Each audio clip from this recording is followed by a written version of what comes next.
दोस्तों नमस्कार और स्टडी विद ज्ञान प्रकाश में आप सभी का हार्दिक स्वागत है। सितंबर माह का जो तीसरा सप्ताह है उसमें कुछ ऐसी घटनाएं हुई हैं, कुछ ऐसे करंट अफेयर के बिंदु बन रहे हैं जो कि एलटी ग्रेड, जीआईसी प्रवक्ता, जीडीसी और कोई भी परीक्षा हो जो कि अभी नहीं हुई है और दिसंबर या उसके बाद हो सकती है, तो उसके लिए ये बिंदु बहुत ही महत्वपूर्ण है।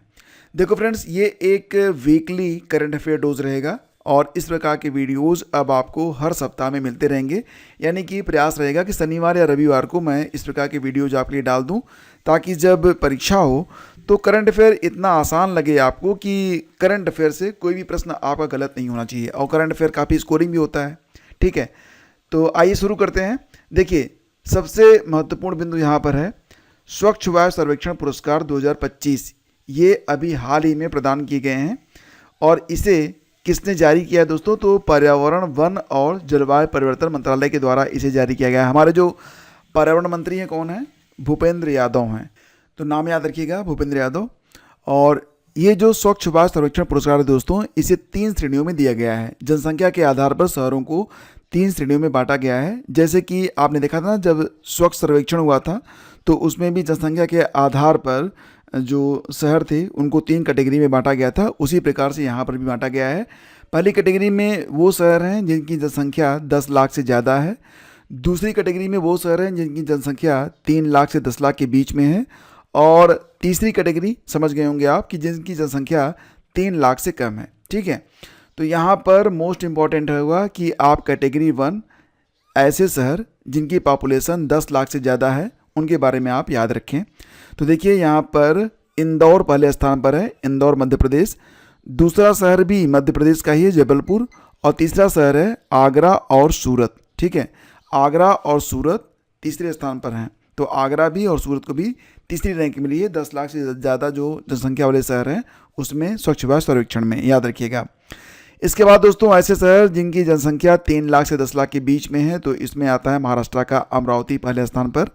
दूसरे स्थान पर है उत्तर प्रदेश का झांसी और मुरादाबाद। तीसरे स्थान पर है राजस्थान का अलवर। इसको आप याद रखिएगा। नेक्स्ट है आपका कैटेगरी 3 के अंतर्गत, यानी कि ऐसे शहर जिनकी जनसंख्या 3 लाख से कम है। इसमें देवास आ रहा है जो कि मध्य प्रदेश में है, परमाणु आ रहा है जो कि हिमाचल प्रदेश में है, और तीसरे स्थान पर आता है अंगुल जो कि उड़ीसा में है। तो तीनों ये जो आपको मैं कैटेगरी बता रहा हूँ, इसमें जो तीनों शहर आ रहे हैं ये सब याद रखिएगा, क्योंकि एग्जाम में तो आजकल कुछ भी पूछ लेते हैं। ठीक है, और एक बात और भी कि राष्ट्रीय स्वच्छ वायु कार्यक्रम की शुरुआत कब होती है दोस्तों? तो ये 15 अगस्त 2020 को हुई थी। ये आप याद रखिएगा। इसी समय आइए रिवीजन कर लेते हैं स्वच्छ सर्वेक्षण के बारे में, क्योंकि ये बहुत ही अच्छा टॉपिक है एग्जाम के लिए। तो इसका रिवीजन अगर आपने नहीं किया तो आइए कर लेते हैं। स्वच्छ सर्वेक्षण 2024-25। ठीक है, तो ये 2024-25 में नवा संस्करण था जो कि जारी किया गया है।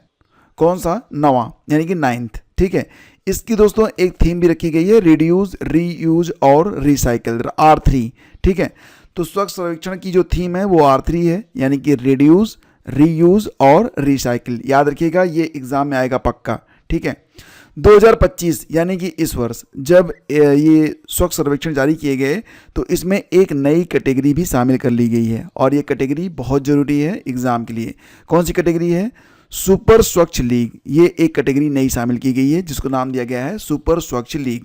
और इस कैटेगरी में उन 15 शहरों को रखा गया है जो पिछले 3 साल से टॉप 3 में 2 बार आए हैं। मतलब टॉप 3 में अगर 2 बार आ गए हैं तो उनको यहाँ पर जगह दे दी गई है। तो दोस्तों, जैसा कि मैंने ऊपर आपको बताया था ना, स्वच्छ वायु सर्वेक्षण पुरस्कार, उसमें जो कैटेगरी बनाई गई थी उसी प्रकार से यहाँ पर भी सुपर स्वच्छ लीग में भी 3 कैटेगरी बनाई गई है। ऐसे शहर जिनकी जनसंख्या 10 लाख या इससे ज़्यादा है। ठीक है, तो इसमें इंदौर पहले स्थान पर है, दूसरे स्थान पर सूरत है, तीसरे स्थान पर नवी मुंबई है। ये 3 शहर ऐसे हैं जो टॉप 3 में हैं। टॉप 3 में 2 बार आए हैं, पिछले 3 साल में टॉप 3 में 2 बार आए हैं। ठीक है, 10 लाख से ज़्यादा आबादी वाले शहरों में। और 3 लाख से 10 लाख वाली आबादी वाले जो शहर हैं उसमें जो शहर शामिल हैं सुपर स्वच्छ लीग में, उसमें नोएडा है उत्तर प्रदेश का, चंडीगढ़ है और मैसूर है कर्नाटक का। इसको आप याद रखिएगा। और फ्रेंड्स, सामान्यतया अब तक जिस प्रकार से रैंकिंग की जाती थी, अगर उस प्रकार से देखा जाए, यानी कि स्वच्छता रैंकिंग 2024-25 के मुताबिक ये सामान्य रैंकिंग इसी प्रकार से रैंकिंग होती थी इसके पहले। अभी जो ऊपर मैंने आपको बताया था, ये जो आपको स्वच्छता लीग वाला रैंकिंग है, स्वच्छ लीग, सुपर स्वच्छ लीग, ये पहली बार शुरू हुई है, लेकिन परंपरागत क्या है, स्वच्छता रैंकिंग।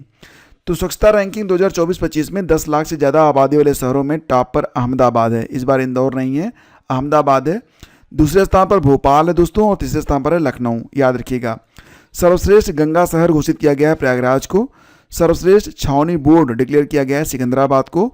और सर्वश्रेष्ठ सफाई मित्र सुरक्षित शहर घोषित किया गया है विशाखापत्तनम, जबलपुर और गोरखपुर को, याद रखिएगा। ठीक है, आगे बढ़ते हैं, बात करते हैं वर्ल्ड टैलेंट रैंकिंग 2025 के बारे में। ठीक है, वर्ल्ड टैलेंट रैंकिंग 2025 बहुत इंपॉर्टेंट है ये। इसको जारी कौन करता है दोस्तों, तो इसे जारी करता है IMD यानी international institute for management development. ठीक है, और इस रैंकिंग में देश अपने अर्थव्यवस्था के लिए ज़रूरी टैलेंट, यानी कि चाहे वो घरेलू हो या फिर विदेशी हो, को कितना डेवलप या अट्रैक्ट कर पाते हैं। मतलब अगर निजी तौर से है, घरेलू है, तो कितना उन्होंने डेवलप किया है टैलेंट को, या फिर जो बाहर के लोग हैं जो टैलेंटेड हैं उनको कितना वो आकर्षित कर पाए हैं, इसे मेज़र किया जाता है।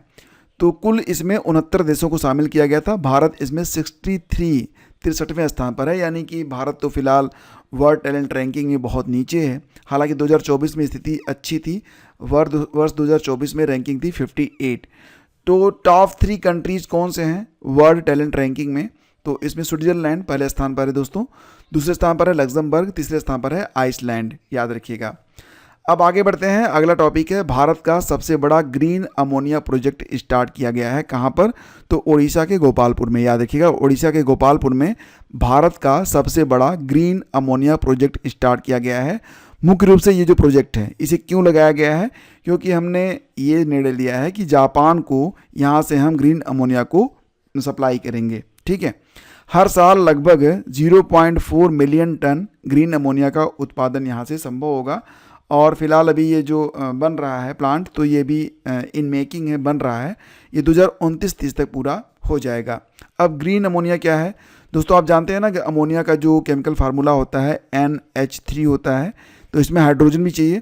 तो हाइड्रोजन को हम निकाल लेते हैं H2O से। ठीक है, और इसमें जो H2O को जब हम निकालेंगे तो इसमें जो एनर्जी लगेगी तो वो रीन्यूएबल एनर्जी रहेगी। ठीक है, तो इस प्रकार से हमने इसको डेवलप किया है। नेक्स्ट दोस्तों, आपका भारतीय नौसेना में INS अरौली को शामिल किया गया है। बहुत ज़रूरी है इसके बारे में, क्योंकि ऐसे प्रश्न एग्जाम में बहुत बन रहे हैं। आपने जो PYQs लगाए होंगे उसमें आपने अच्छे से समझा होगा। तो गुरुग्राम में नौसेना का नया नेवल बेस INS अरौली को शामिल किया गया है। तो याद रखना कि INS अरौली ये कहाँ पर है दोस्तों, तो ये गुरुग्राम में है। आपको पता है ना कि अरौली एक पर्वत श्रेणी भी है, उसी के नाम पर इसे INS अरौली के नाम से इसे जाना जाएगा।